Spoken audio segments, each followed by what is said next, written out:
মা, আমি তো যেমন ডিউটিতে যাই সেরকমই ডিউটিতে গেছিলাম, কিন্তু আমি তো জানতাম না যে আজই হবে আমার শেষ দিন।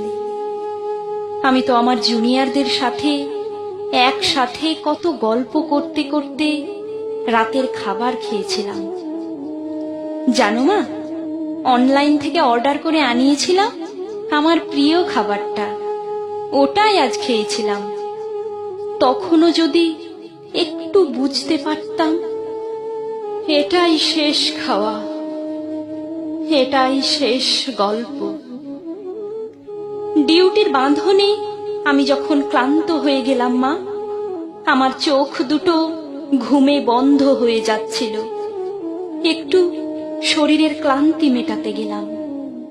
তখনও যদি বুঝতাম মা সারা জীবনের মতো বিশ্রামে চলে যাব। তখন ভোর রাত, আমি ওয়ার্ডে একা। তখন ভোরের শীতল বাতাসে আমার একটু ঠান্ডা লাগতে আমি লাল চাদরটা ঢাকা দিয়ে একটু চোখ বন্ধ করেছিলাম শুধু। সেই সময়ের অপেক্ষায় থাকা ওরা আমার সাথে। ছি মা, আমার খুব কষ্ট হচ্ছিল জানো তো। অনেকবার আমি বারণ করছিলাম, চিৎকার করছিলাম, বাঁচাও বাঁচাও, কে আছো আমাকে বাঁচাও। কিন্তু কেউ আমার চিৎকার, আমার আর্তনাদ শুনতে পায়নি।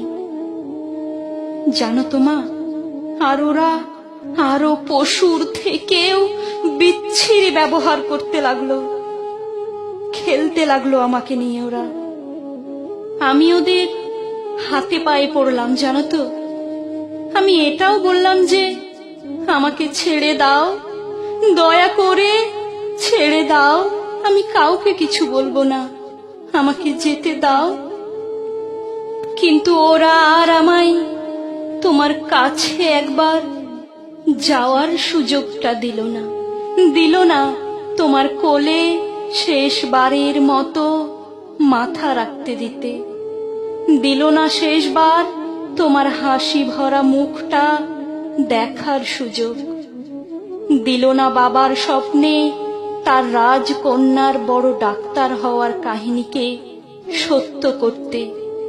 আমার গলা টিপে ধরে, নিজেদের সর্বশক্তি দিয়ে আমার গলা চেপে ধরে। জানো মা, আমি অনেক চেষ্টা করছিলাম বাঁচার, কিন্তু হয়তো আজ ভগবানও চায়নি যে আমি হয়তো বেঁচে থাকি। ওই পশুদের শক্তির কাছে আমি হেরে যাই, আমার গলার হাড় ভেঙে যায়। ওরা আমায় এভাবেই ওখানে ফেলে রেখে চলে যায়, ওই বিবস্ত্র ভাবে। সকালে সবাই আসে, কিন্তু এ কি, আমি কারো সাথে কোনো কথা কেন বলতে পারছি না? তোমাকেও দেখতে পাচ্ছি, তোমায় কত করে ডাকছি, তুমি শুনতে কেন পারছো না মা আমার ডাক? ও মা, মাগো, এই তো দেখো, দেখো না মা, ও মা, এই তো আমি। তুমি কাঁদছো কেন? কি হয়েছে তোমার? ও মা। দেখি মা সামনে একটা লাশের দিকে তাকিয়ে হাউমাউ করে কাঁদছে। লাশটার মুখ দেখতে পেয়ে আমি শিউরে উঠি।